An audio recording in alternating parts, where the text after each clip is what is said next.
हरे कृष्ण कृष्ण कृष्ण हरे हरे, हरे राम राम राम हरे हरे।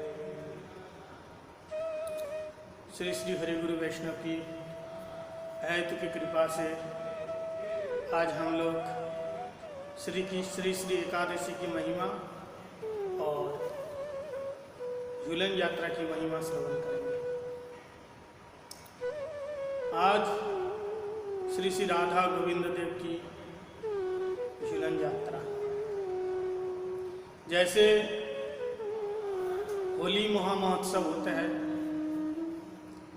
ऐसे झूलन यात्रा भी एक बहुत सुंदर पर्व है।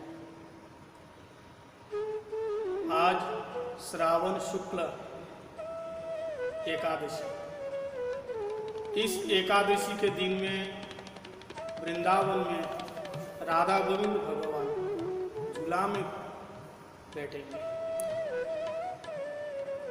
झूला का बहुत सुंदर महत्व है। प्रेम के बाद बहुत प्रकार के स्टेज होते हैं, स्नेह, मान, प्रणय, राग, अनुराग, भाव, महाभाव। तो उन सारे भावों का रस आस्वादन कराने के लिए श्रीमती राधा ठाकुरानी झूला में प्यारे श्याम सुंदर के साथ बैठते हैं और गोपियां झूला खींचती हैं, झूला झुलाती हैं। रिम झिम बारिश हो रही है, मोर नाच रहे हैं, तोता बोलते हैं और कोयल भी बोलती है। वृंदावन की दिव्य अलौकिक अपराकृत शोभा, कलकलनाथ से श्री जमुना जी बह रही हैं और धीरे धीरे मंद मंद गति से हवा चल रही है और रिम झिम बारिश हो रही है और बीच बीच में विद्युत चमक रही है। ऐसी परिस्थिति में गोपियां राधा जी को झूला में बैठने के लिए बुलाती हैं, लेकिन राधा जी मान किया। क्यों? क्योंकि प्रेम की एक स्थिति है। प्रेम रस का आस्वादन की उत्कर्षता तब है जब प्रियतमा मानिनी हो जाए और प्रियतम आकर के उनको चरण में गिड़गिड़ाए, उनको माना है। इससे क्या होता है? इससे प्रेम और चतुर्गुना बढ़ जाता है। तो वह प्रेम रस आस्वादन कराने के लिए राधा जी मानिनी हो जाती है। तब कीर्तन में बहुत सुंदर कहते हैं कि राधे झूलने पादारो झूके आए बादेरा, झूके आए बादेरा, गिर आए बादेरा। राधे झूलने पादारो झूके आए बादेरा। हे राधे, अब आइए, जल्दी आइए। ये बदरा, ये बादल से ऐसा लगता है मानो बारिश होने वाली है, इसलिए अब जल्दी आइए।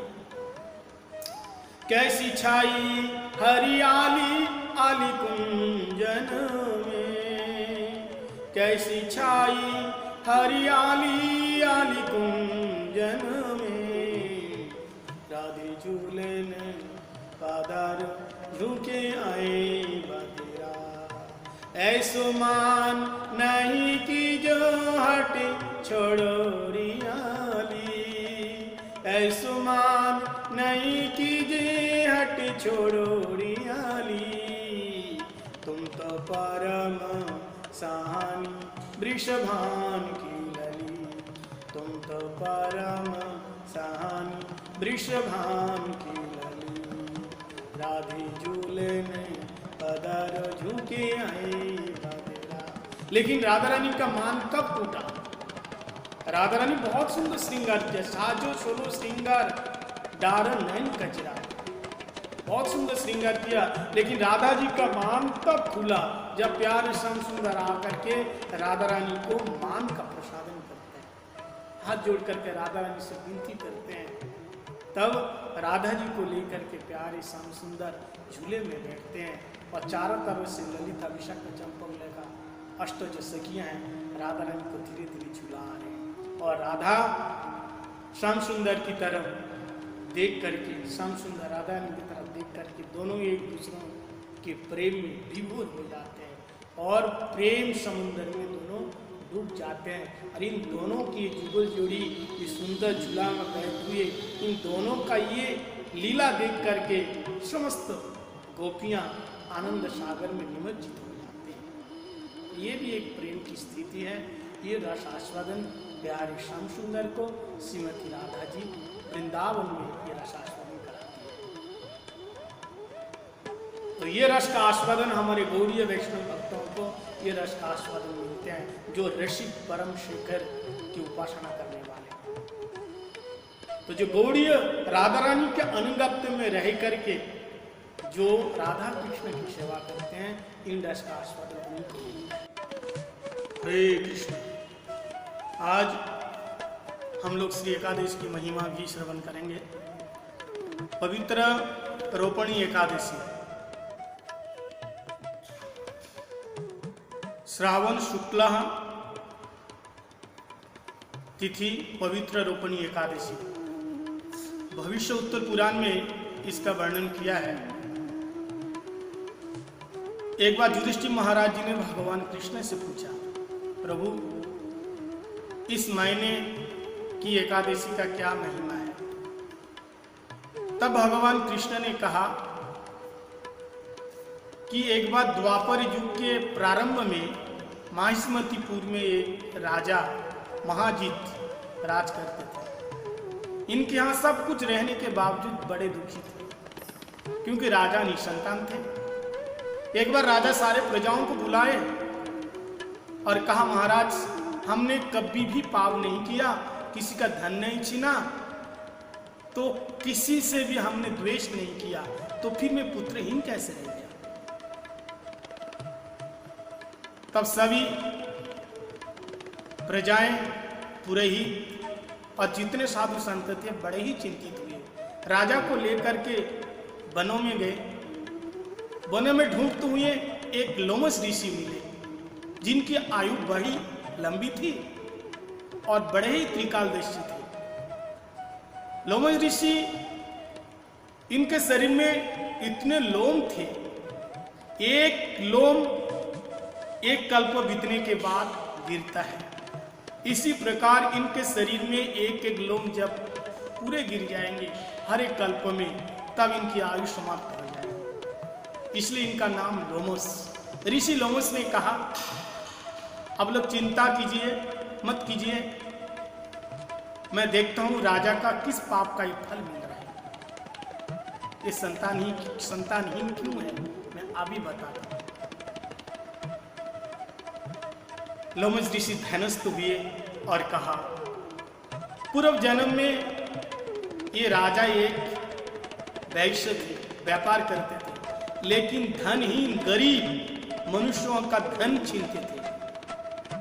एक बार जेठ महीने में शुक्ला तिथि में, शुक्ला पक्ष में दशमी की तिथि में राजा कोई व्यापार के लिए जंगल जा रहे थे।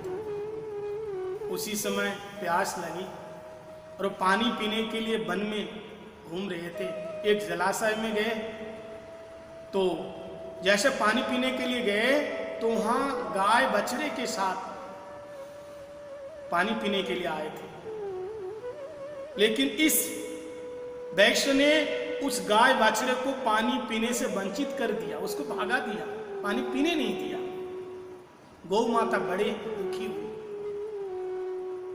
उन्हीं का पाप लगा और आज इसी जन्म में ये राजा किसी पुण्य के कारण राज का भोग तो मिला, लेकिन गौ माता को पानी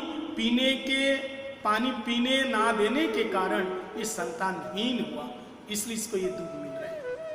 लेकिन आप चिंता मत कीजिए, ये पाप भी दूर हो सकता है। कैसे महाराज? बोले श्रावण मास के शुक्ला पक्षीय पवित्र रोपणी एकादशी का व्रत करो, सारा पाप दूर हो जाएगा। क्योंकि शास्त्रों में एकादशी की महिमा बहुत बताई है। अगर कोई एकादशी का व्रत करते हैं तो वाजपेय यज्ञ का फल मिलता है। और एकादशी क्या है? हमारे शिला भक्तिविनोद ठाकुर गौड़ीय संप्रदाय के आचार्य शिला भक्तिविनोद ठाकुर सप्तम गोस्वामी कहते हैं कि भक्ति जननी है और माधवी तिथि, ये माधव तिथि है। कोई अगर जतन से पालन करते हैं उसका सारा पाप दूर हो जाता है। राजा ने बड़े विधि के साथ इस एकादशी का व्रत पालन किया और उनका सारा पाप दूर हुआ और उनकी पत्नी गर्भवती हुई और एक सुंदर हिष्ट पुष्ट बलिष्ठ एक संतान जन्म लिया। तो ये है एकादशी की महिमा। तो हम सब लोगों को एकादशी का व्रत करना चाहिए। इन एकादशी व्रत के द्वारा विशेष फल ये है, कृष्ण भक्ति मिलती है, और गौण फल ये है, संसार की सुख सुविधाएं मिल जाती हैं। लेकिन हमें वो विशेष फल क्या है? कृष्ण भक्ति प्राप्त करना है और कृष्ण की सेवा में नियुक्त होना। हरे कृष्ण कृष्ण कृष्ण कृष्ण कृष्ण हरे हरे, हरे राम राम